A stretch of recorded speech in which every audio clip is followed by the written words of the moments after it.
पर ये जो माथा झुकना है, इसमें भी कोई क्या भेद की वृत्ति है क्या, ये हम पूछना चाहते हैं। क्योंकि हमने ना गुरुवाणी जी में, गुरुवाणी जी साहब विराजमान हैं हमारी कुटिया में, आसन पे विराजमान गुरु ग्रंथ साहब, तो गुरुवाणी जी में नहीं देखा, आप लोगों के स्वभाव में नहीं देखा। जैसे बहुत अच्छे संत हैं, श्री जो ज्ञानी सिंह जी आए, क्योंकि साधुता का परिचय उसके व्यवहार से होता है, व्यवहार और वाणी। अच्छा, जो जितना महान होगा उतने उसको झुकना आता है। आप बस समझना, ये ना झुकना कोई महानता का लक्षण नहीं, महानता का लक्षण यही होता है कि जरा सा भगवत स्वरूप देखा, वो हमारे पिता के समान है और वो ऐसे झुक रहे हैं, तो ये उनकी महानता है, ना कि हमारी महानता है, ये उनकी महानता है। तो जब हमको इन्होंने बताया कि कुछ ऐसा, क्योंकि इनके पास इनसे सब मिलते रहते हैं ना, तो उसमें क्या होता है, विरोध क्यों होता है, ये हम आपसे जानना चाहते हैं, क्योंकि हमें उस विषय का पता नहीं। महाराज, जिनकी नकारात्मक सोच है ना, जो साधु संतों से विरोध करते हैं ना, वो चाहते हैं कि भाई किसी के पास कोई ना जाए। जबकि ज्ञानी शेर सिंह जो आपके पास आए थे ना, वो आपकी बंदगी के करके आपकी तरफ वो नतमस्तक हुए थे जी। तो कईयों ने उनका विरोध किया कि भाई आप, तुमने दुमाला सजाया और लिखे तो महाराज के चरणों में बैठे। जबकि ज्ञानी शेर सिंह जी की अपनी उनकी सोच है कि भाई आपकी बंदगी है तो आपकी बंदगी, उन्होंने नमस्कार किया, दंडोत किया था जी जी। नहीं, हमें बड़ा अंदर से दुख हुआ कि ऐसे संतों का विरोध अगर हमारे कारण हो, मतलब किसी को, फिर तो हमें लगा हम क्या उपाय कर सकते हैं, कैसे कर। अब शरीर में किडनी रोग है, नहीं हम उतर करके, अब जैसे इस पे बैठे तो हम, ये आसन हम अपनी मान मर्यादा के लिए नहीं बैठे हुए हैं, हमारी दोनों किडनी फेल है, अगर इसको सहारा न मिले तो हम सुबह रात्रि के 12 बजे उठते हैं और तब से हमारी दिनचर्या चले, हमारी दिनचर्या न चले। अब जैसे हम बार बार उठ के प्रणाम करने की क्षमता नहीं है, क्योंकि किडनी में झुकाव, इससे बहुत कष्टप्रद जीवन है। तो वो जैसे प्रणाम कर रहे थे तो हमारा बस ऐसे हो रहे थे, उसमें हमारी ये थोड़ी कि हमको प्रणाम कर रहे थे। आप सच्ची बात समझना, वो अपने गुरु साहब को प्रणाम कर रहे थे।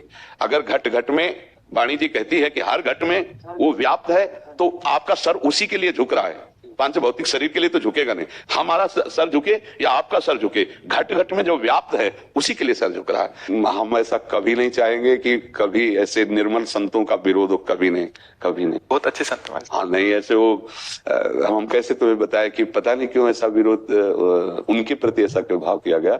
अगर आप गौर से देखो तो जो मंदिर में विराजमान हो, घट घट में विराजमान है, फिर हम कैसे नहीं सर झुका सकते। सर्वत्र हम सर झुका सकते हैं, सब में वही मेरा प्रभु रमा हुआ। हाँ, जो धर्म के विरुद्ध आचरण करे हम वहां सर नहीं झुका सकते, सर कटा सकते हैं पर सर झुका नहीं सकते। लेकिन जो इस ईश्वर का, परमेश्वर का, देखो आप जब कहते हैं वाहेगुरु का खालसा वाहेगुरु जी की फतेह, तो हमें छाती चौड़ी होके बोलते हैं, क्योंकि वही गुरु है। 10-20 गुरु नहीं हैं, वही गुरु समय समय पर विविध रूप धारण करके, वही गुरु। आप गुरुवाणी में देखिए, हर संत महापुरुषों के वचन मिलेंगे। ज्ञानी सिंह जी क्यों आए, यहाँ कोई चमत्कार हो रहा है क्या? केवल गुरुवाणी से मिलती हुई बात सुन करके आए। आप समझना कि इनकी बात गुरुवाणी से मिल रही, जो हम संस्कृत में बोल रहे हैं, जो हम धर्म ग्रंथों से बोल रहे हैं, वही गुरुवाणी में लिखा हुआ है। उसी बात को नमस्कार किए हैं, वो किसी व्यक्ति को नमस्कार नहीं किए, उसी को नमस्कार किए हैं। और जब सच्चा संत वही है जो हर जगह अपने परमेश्वर को देखता है, घट घट में अपने गुरु को देखता है, तभी तो सच्चाई आती है। तो मुझे तो नहीं लगता, पर हाँ, जब कोई नकारात्मक सोच दबाव डालेगी हृदय में तो विरोधी भाव निकल सकता है, नहीं निकल सकता है। महाराज, जहाँ से हम आए ना, तो सिख धर्म के सर्वोत्तम संतों में सबसे ऊंचे, मतलब कि जिनके पास हम रहते हैं जी, वो भी आपके हर वीडियो को देखते हैं, सुनते हैं, ठीक है ना जी। तो हमारे जो बाबा जी ना, हर आपकी वीडियो, हर आपका वचन सुनते हो, भी बड़े धैर्य से सुनते, तो बोलते कि भाई महाराज वाकई में बंदगी हाल है, आपकी बहुत नहीं, उन सब गुरुजनों की कृपा है। बस हमें जैसे इन्होंने संकेत में बताया, तो मुझे दुख हुआ कि ऐसा क्या कि संतों के पास, हमें तो गुरुवाणी आदेश करती साधु समागम करो, गुरुवाणी आदेश करती साधु सेवा करो, गुरुवाणी आदेश करती नाम जप करो। अब इससे बढ़कर के अगर किसी संत के प्रति या किसी भगवत अनुरागी के प्रति हमारा सर झुकता है, तो हम गुरुवाणी की आज्ञा का पालन करते हैं, वो कोई अज्ञान नहीं है। अच्छा, किसी पदाधिकारी के आगे सर झुके तो बात समझ में आए, अगर किसी फकीर के आगे तो हमें लगता है कि नहीं ना, ये तो प्रेम का स्वरूप है। हाँ, प्रेम का स्वरूप है। तो ऐसे लाओ सबको एक एक लोई श्री जी की प्रसादी उड़ाओ, माला पहनाओ। हाँ, हमारी बड़े कुछ गिनती के ये जो बहिष्कार करते, नहीं तो सारा सिख धर्म आपको मानता बड़ा। अच्छा, सबसे बड़ी बात आपको बताए ना, अगर हमारे हृदय में आपके प्रति कुछ हो तो आपके हृदय में आ जाएगा।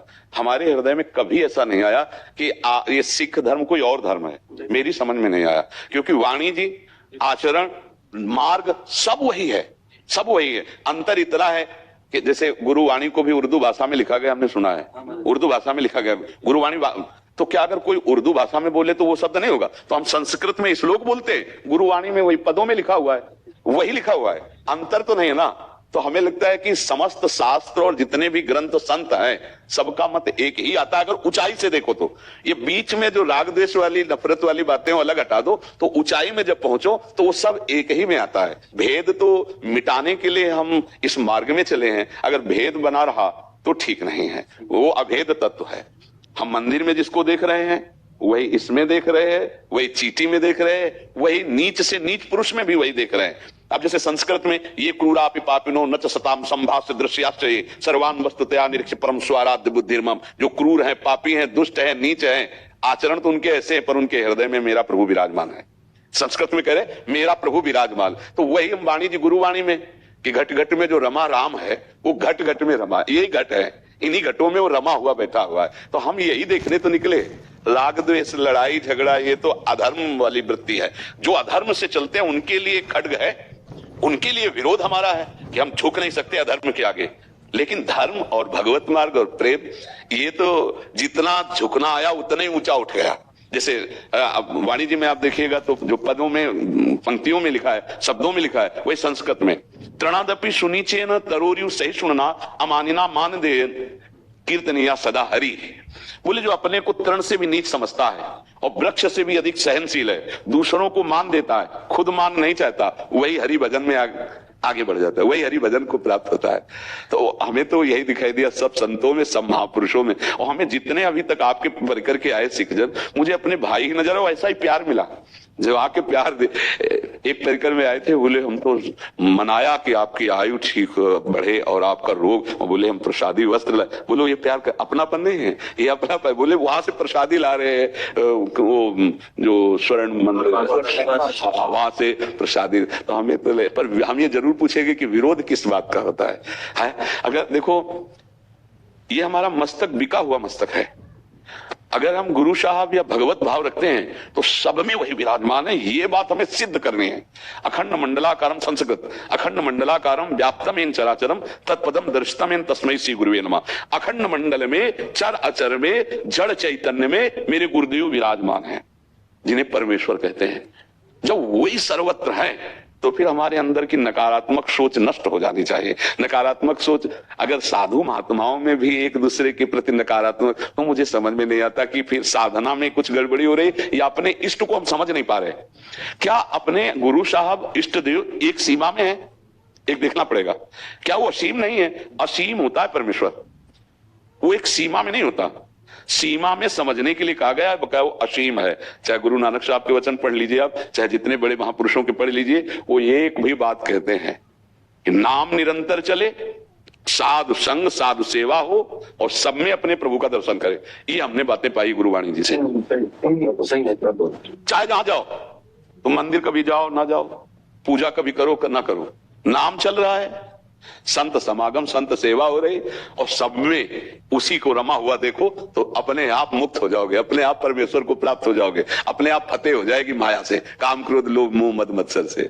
आनंद जी, अभी 3 महीने लगातार ऊपर जो सुबेरे अमृत वेले हुक्मनामा साहब आता ना ग्रंथ साहब से, जी जी, राधा रानी का तो वृंदावन का ही आता है। जी जी, मेरे जो हुक्मनामा गुरु ग्रंथ साहब का जब प्रकाश करते खोलते ना जी, तो बसंत राग में मतलब कि 3 महीने कंटिन्यू वहाँ का हुक्मनामा। बसंत रुत चल रही है ना, जी जी, राधा रानी दिन से आरंभ हुई। जी, 10वें पातशाह जी की बाणी है गुरु गोविंद सिंह जी की, जी, उसके अंदर उन्होंने भागवत का भी उसके अंदर जो उन्होंने महाराज जी ने लिखा, जी, तो जैसे कि आपको श्लोक भी दिया था ज्ञानी जी ने, उसी का जी जी, हाँ दिया था। है ना रास। इतना सुंदर प्रियाजू का श्री जी का जो बसंत से मतलब कि लोहड़ी से होली तक ये 3 महीने कंटिन्यू, बस बाहर का नहीं कोई रास मंडल का आता था, मतलब रास मंडल का ही पद लेते हैं। जी जी जी जी, ये आपसे प्यार है, हमारा आपसे प्यार है। जी जी, नहीं जैसे भी आपके सेवक है, कहीं ऐसा नहीं सोच लिया कभी ऐसा कि नहीं, बिल्कुल हम, आप हमारे हृदय है। हम भी अरदास कराते रोज महाराज से आपकी कामना। हमारा भी साष्टांग दंडवत कर देला, हाँ दंडवत कर देला। प्रभु जी आपके मन को ठीक लगी, हम माफी नहीं हमें ठेस का विषय नहीं, उस महापुरुष को अगर तनिक सैनिक ही दुख हुआ तो इस बात का हमें दुख की वो बहुत सुलझे हुए बात है, पानी से बहुत सुलझे हुए बात, ऐसे सरल सहज विनम्र और ऐसी स्थिति ये बहुत दुर्लभ होती है ना। ज्ञान को बोल लेना, ज्ञान की बातें कर लेना वो तो सरल है, लेकिन स्थिति, उनको जब देखा ना तो उनमें स्थिति थी। तो मुझे इस बात की चुभन हुई कि ऐसे स्थिति वाले महात्मा का विरोध नहीं होना चाहिए। कुछ गलत क्रिया हुई हो तो विरोध होना चाहिए, वो तो कृपा करने आए हैं, उनका विरोध नहीं है। जैसे आप आए ना तो आप यहाँ कुछ लेने थोड़ी आए, आपका प्यार आप कृपा कर ले। सर मैं एक दो आदमी ऐसे होते हैं महाराज, लेकिन सब आपको प्यार करते हैं, तो आपके साथ है।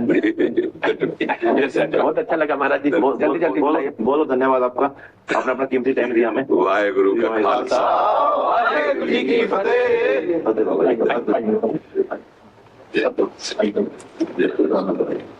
बोले सोनिया श्री अकाल। तेरा दास